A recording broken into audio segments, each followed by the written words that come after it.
Muy buenos días. Agradezco mucho su asistencia a este evento. Hoy vamos a presentar el libro Estrategias de Desarrollo, Políticas Públicas y Competitividad en México y Asia-Pacífico. Este libro fue coordinado por el doctor Ernesto Rangel Delgado y por mí y consta de 14 capítulos. Está dividido en 4 grandes secciones. En la primera sección está dirigida al estudio de Asia-Pacífico y de las regiones de México,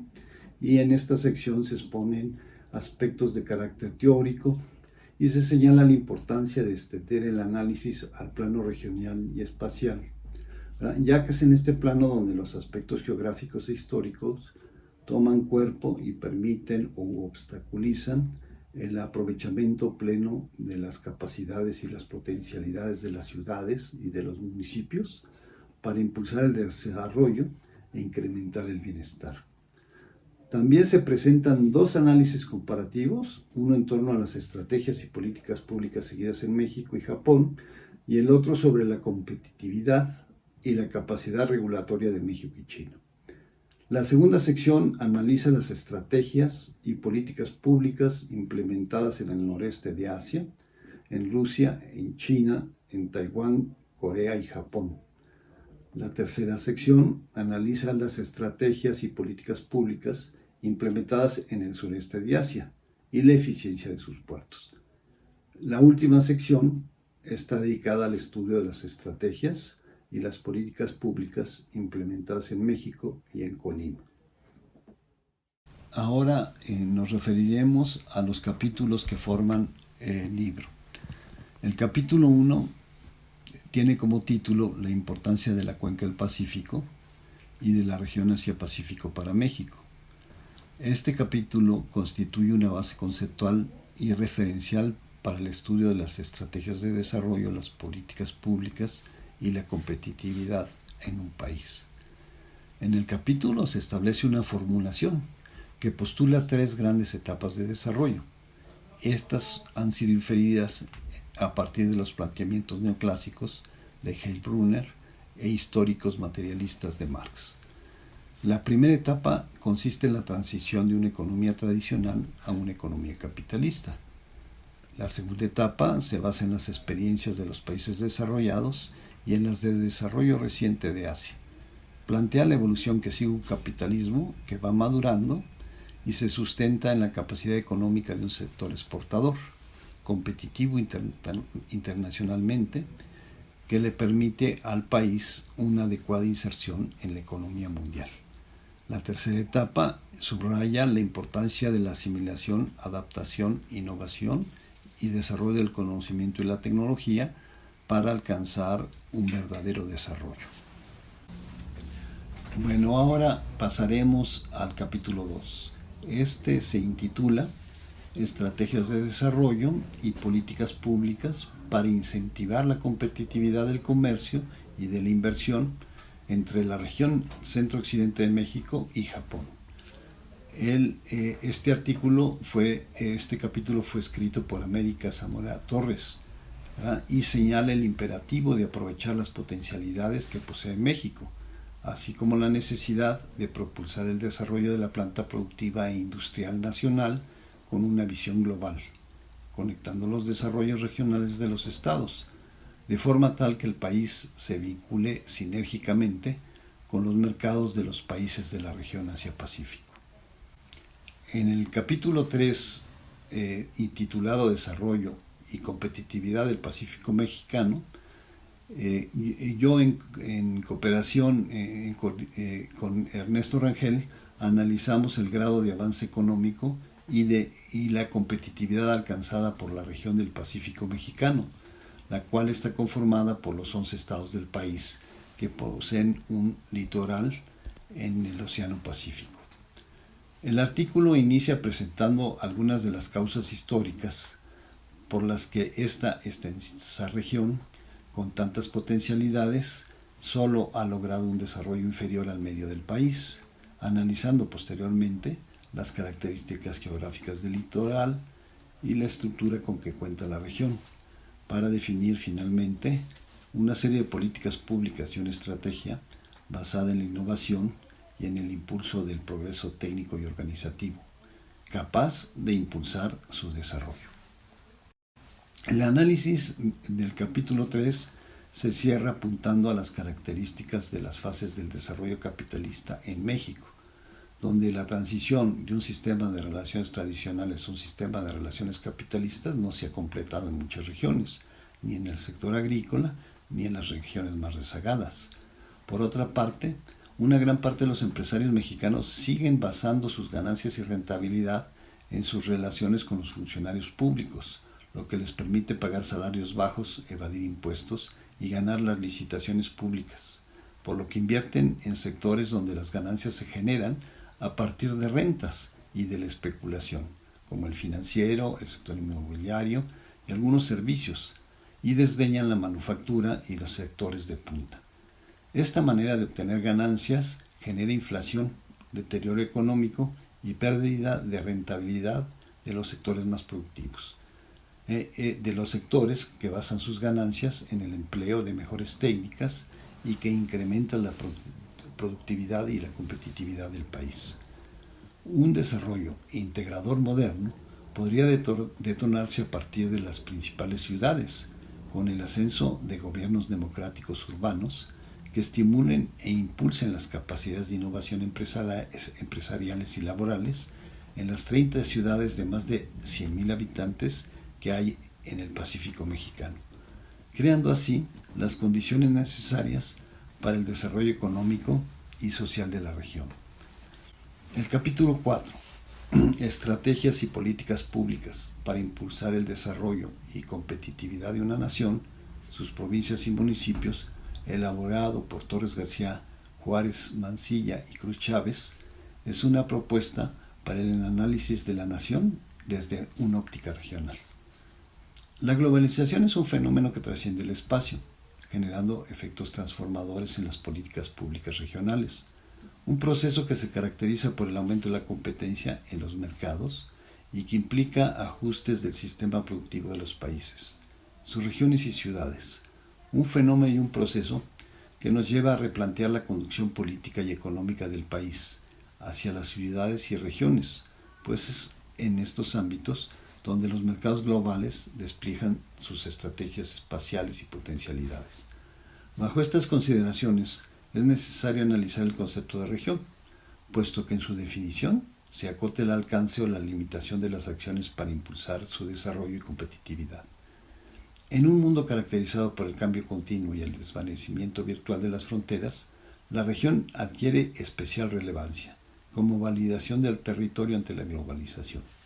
El sistema económico mundial condiciona tanto las políticas como las estrategias macroeconómicas internacionales y las de los estados nacionales, las que se proyectan en los ámbitos territoriales. De esta manera, la complementariedad entre las políticas públicas municipales, provinciales y nacionales apuntalan el desarrollo y la competitividad, mediante una adecuada atención de las necesidades sociales y la revalorización de las vocaciones económicas y productivas, permitiendo un eficiente aprovechamiento de las ventajas competitivas y de los recursos disponibles. En el capítulo 5, intitulado Competitividad y regulación de empresas en México y China, una perspectiva de los rankings mundiales, Juan González García, José Manuel Orozco Plasencia y Angelicona Michel realizan un análisis comparativo de las economías china y mexicana, referente a su competitividad y a la regulación de sus empresas, ya que estos indicadores están relacionados con la facilidad para crear nuevas empresas rentables y para atraer capitales. El propósito del capítulo es el de realizar un análisis comparativo de las economías china y mexicana referentes a su competitividad y a la regulación de sus empresas. Estos indicadores están relacionados con la facilidad para atraer capitales y por ello con la capacidad de países para desarrollarse. Los indicadores internacionales referentes a la competitividad y a la regulación de las empresas van a arrojar resultados hasta cierto punto contradictorios entre México y China. Mientras que China se posicionó como un país más competitivo que México, ya que de acuerdo con el reporte global del Foro Económico Mundial, la nación asiática aparece en la posición 28, mientras que la latinoamericana, o sea México, aparece en la posición 57 de 140 países valorados. Paradójicamente, en el reporte del Banco Mundial, México se ubica en la posición 39, mientras que China se ubica en el lugar 84 de 189 naciones evaluadas. Es decir, China parece más competitiva, pero con una peor regulación. Por ello, los autores emplean los conceptos de competitividad y regulación vertidos por los propios reportes publicados por el Foro Económico Mundial y por el Banco Mundial, con el fin de revisar el comportamiento puntual en materia de competitividad y de la calidad de la eficiencia regulatoria de China y de México, analizando la metodología del cálculo, con el fin de inferir las capacidades comparativas de atracción de inversión extranjera que existe en ambas economías. En el capítulo 6, Competitividad y cooperación en el desarrollo de la URSS, de la Unión de Repúblicas Soviéticas Socialistas y la Federación de Rusia, Rangel Delgado y Lencona Michel parten de la necesidad de especificar los conceptos de competitividad, de cooperación y de desarrollo, con el fin de analizar la evolución y significado de la competitividad en una economía socialista, debido a que la competitividad se asocia y vincula con los conceptos de mercado y competencia, tomando en consideración que tanto la cooperación como la competitividad impactan en el desarrollo, pero con diferentes estrategias y de forma diferente. El análisis está matizado por la propuesta de que la cooperación y la competitividad representan dos aspectos del desarrollo, uno que caracteriza a la Unión de Repúblicas Soviéticas Socialistas y otro que caracteriza a la Rusia de mercado actual, matizada hoy por un nacionalismo ultranza. En una primera parte se presenta la forma en que las estrategias de construcción del país se apoyaron en el fortalecimiento de una industria pesada militar y en el desarrollo científico y tecnológico, frente a una estrategia donde el énfasis se sitúa en la expansión de una industria ligera de consumo final debilitada. Este modelo se repite a lo largo de la historia reciente del país, de tal forma que se explica su retorno a la arena internacional como una economía dependiente del capital externo para la producción de mercancías de consumo final, confirmando un mismo modelo económico de desarrollo, cuya única diferencia se manifiesta en la existencia abierta de la propiedad privada. Dicho modelo se acerca a los modelos de desarrollo de Asia-Pacífico, donde aceptando condiciones de mercado, se justifica la participación de un gobierno fuerte que conduce la economía, de un modelo que no coincide con las posturas de Occidente y que ha puesto en jaque a la teoría económica convencional. Mientras que para la Unión Soviética la cooperación resulta ser el principal factor del desarrollo, para Occidente los principales factores son la competencia de mercado y la globalización en el ámbito internacional, de tal forma que tratar de medir la competitividad según los estándares de organismos como el Foro Económico Mundial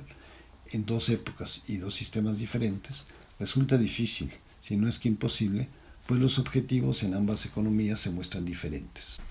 El objetivo principal del capítulo 7, el modelo de la triple hélice para la innovación como estrategia para el desarrollo local, evidencia de la industria creativa en la ciudad de Shanghái, nos desarrolla un modelo que se centra en el análisis y las interacciones entre las universidades y los ambientes científicos como el primer elemento de la hélice. Las empresas e industrias son el segundo elemento. Las autoridades gubernamentales constituyen el tercer elemento. Y supone que el impulso para la innovación proviene de las interacciones entre los agentes e instituciones que conforman la hélice. De modo que el potencial de nuevos conocimientos, las posibilidades del mercado y las normas e incentivos de políticas públicas generan la innovación. La triple hélice es una metáfora. El capítulo está organizado en 3 secciones. En la primera se realiza una revisión teórica sobre los elementos del modelo de la triple hélice. En la segunda parte se analiza cómo funciona el modelo de la triple hélice en la ciudad de Shanghái, destacando características chinas del modelo y el impacto que ha tenido en la región. Finalmente se discuten los resultados encontrados, haciendo hincapié en que una intervención efectiva del Estado es positiva para el rendimiento de las empresas. Finalmente extraemos algunas lecciones específicas para otras economías de países no desarrollados. En el capítulo 8, Estrategias de Desarrollo, Políticas Públicas y Competitividad en Taiwán, Ernesto Turner y Fernando Velázquez presentan una descripción de las características del modelo económico que adoptó Taiwán para su desarrollo. Taiwán atravesó por las 3 etapas que hemos definido en el capítulo 1, la transición de una economía tradicional a una capitalista, el desarrollo del modelo exportador y de un capitalismo maduro, y la asimilación, adaptación, innovación y desarrollo del conocimiento y la tecnología para convertirse en un país desarrollado. Durante la tercera etapa de consolidación y desarrollo tecnológico, que va de 1986 a finales de siglo y que ha continuado en este nuevo siglo XXI, se han dado cambios técnicos estructurales de gran importancia en Taiwán. La proporción entre las industrias química y ligera y pesada se modificó en favor de la pesada. También la industria química y la tecnológica registraron avances considerables. Su peso en la industria manufacturera se incrementó hasta un 73% en 95. Taiwán ocupó el 16º lugar en competitividad mundial en 1998, superando así por primera vez a Japón, que ocupó el 18º lugar, experimentando un declive dramático, en comparación con el 9º puesto que había logrado el año anterior. Estados Unidos mantuvo el primer puesto. Tras el repunte de 2014, en que se vio beneficiado Taiwán por un alza en el consumo y en las exportaciones y un crecimiento de 3.5 del PIB, la economía se frenó en 2015, por efecto de la baja de la demanda mundial. Las políticas macroeconómicas en Taiwán son sanas, su posición exterior es sólida y el déficit público se ha mantenido bajo control. Después de una contracción económica en el tercer trimestre de 2015, el gobierno ha aplicado un paquete de reactivación, por lo que en 2016 se prevé un alza de los gastos en los sectores de protección social, de desarrollo tecnológico, en la educación, la cultura y la ciencia, la defensa nacional y la infraestructura, con el fin de estimular la demanda interna y seguir promoviendo el crecimiento y la competitividad.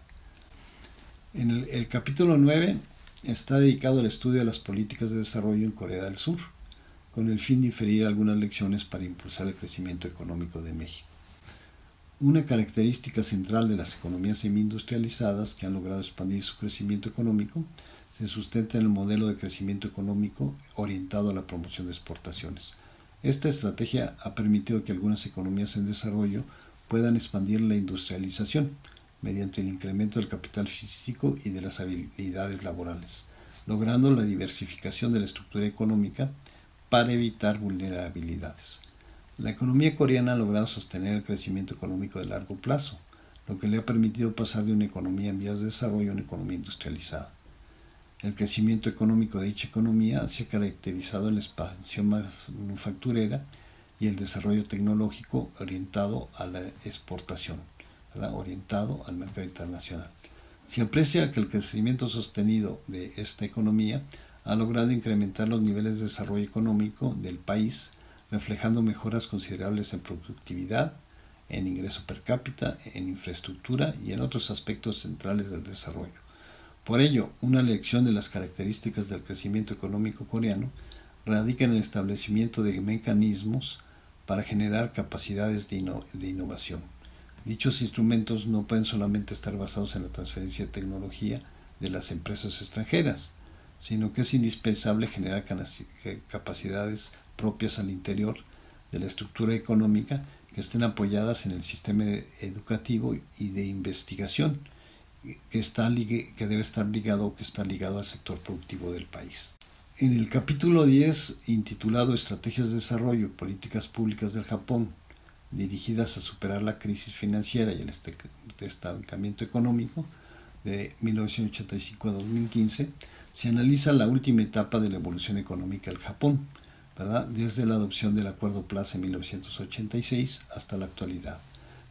Aquí se describe cómo Japón, después de haber llegado a ser el segundo productor mundial y el primer exportador e inversión mundial en la segunda mitad de los 80 del siglo XX, va a caer después en un periodo de deterioro político y en un prolongado estancamiento económico y social, que llega hasta nuestros días. En el análisis intenta demostrar la importancia que tuvo el proceso de gestación de la burbuja especulativa de fines de los años 80 y su posterior estallido, como mecanismo clave para generar el estancamiento actual de la economía japonesa que se inició en la década de los 90. Los autores explican, por una parte, el origen, desarrollo y estancamiento de la burbuja financiera, explican sus causas y sus consecuencias, y por otra establecen las modificaciones en las estrategias de desarrollo y en las políticas públicas desde 85 al 2015, para plantear cómo afectó el modelo de desarrollo de forma que el crecimiento y desarrollo de las fuerzas productivas se vio frenado por las nuevas reglas que emanaron de la aplicación de las políticas neoliberales, por la liberación financiera y por las leyes que dicta el proceso de acumulación mundial y la inserción o articulación de la economía capitalista en el proceso capitalista mundial.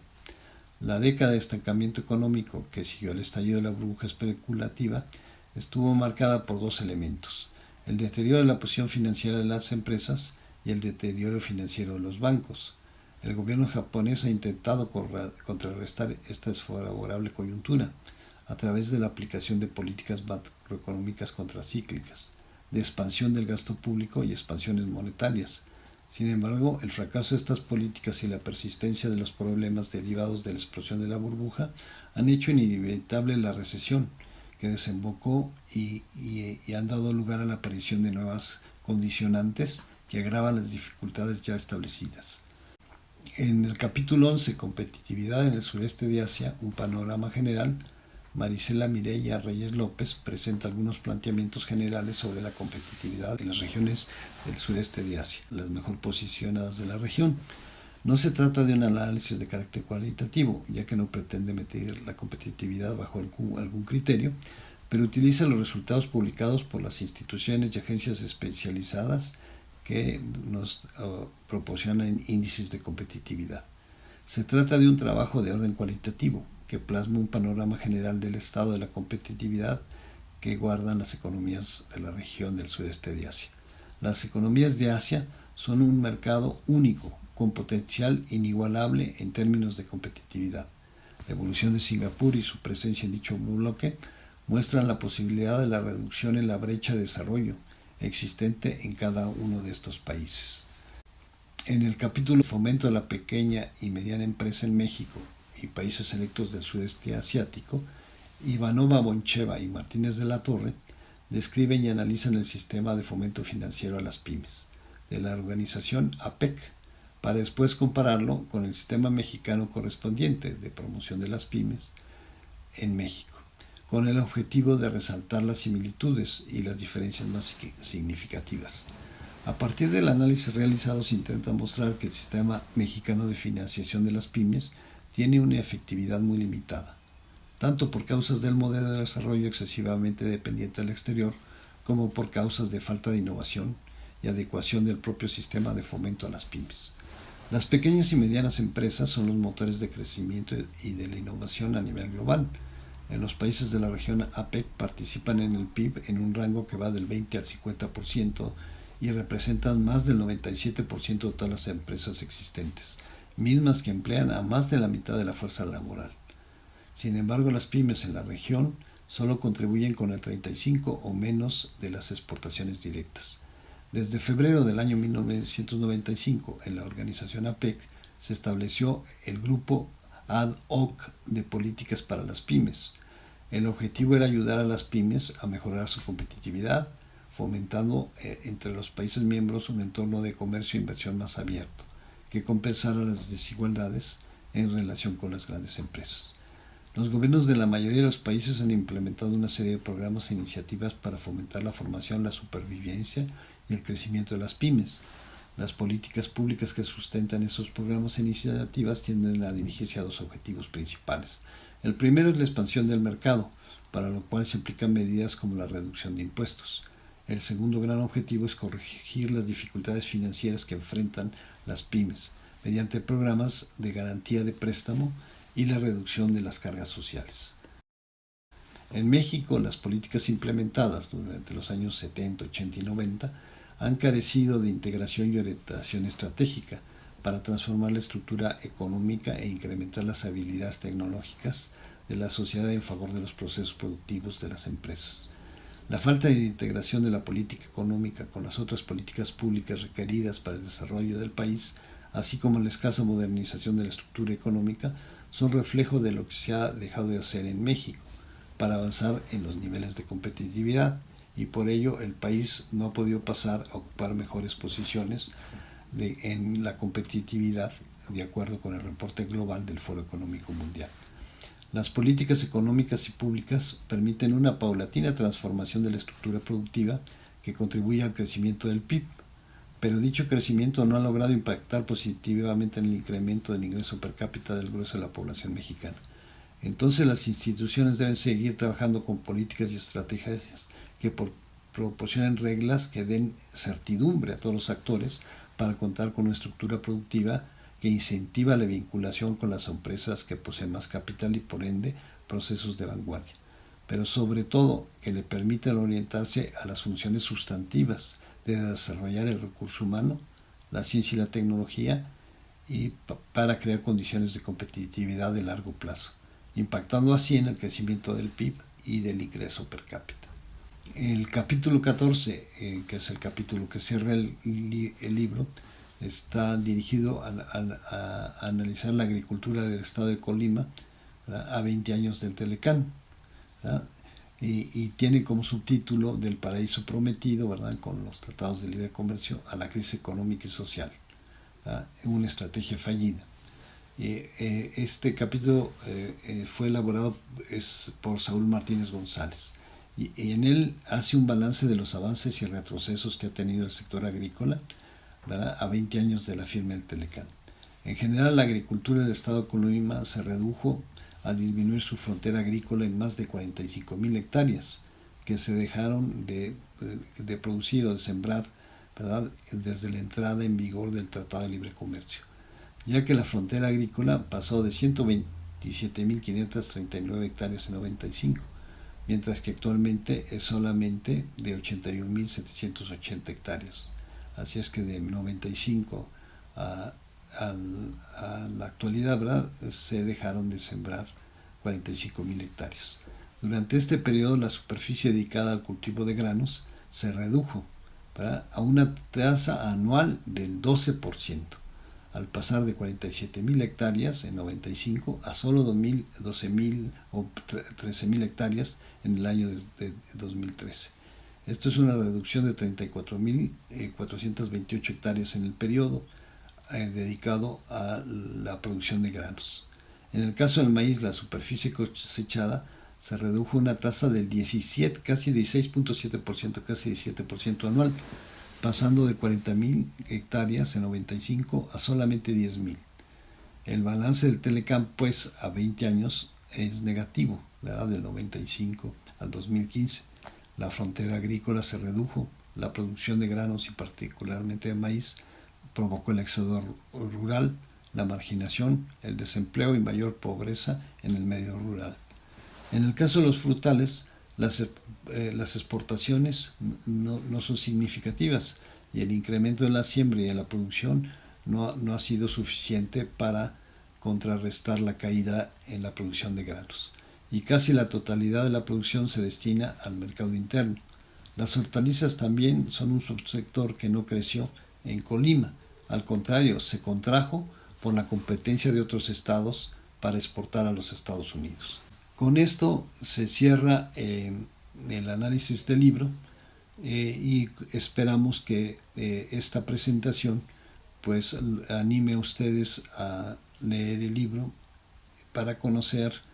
las estrategias implementadas en los países asiáticos, las políticas públicas que se han implementado también en los países asiáticos y cómo ha crecido la competitividad, y compararlas con las políticas, o sea, con el desarrollo que ha logrado México a través de sus políticas públicas y el incremento de su competitividad que ha sido mucho menor. Esperamos que les haya gustado la presentación y que se vean animados a leer el libro. Muchas gracias.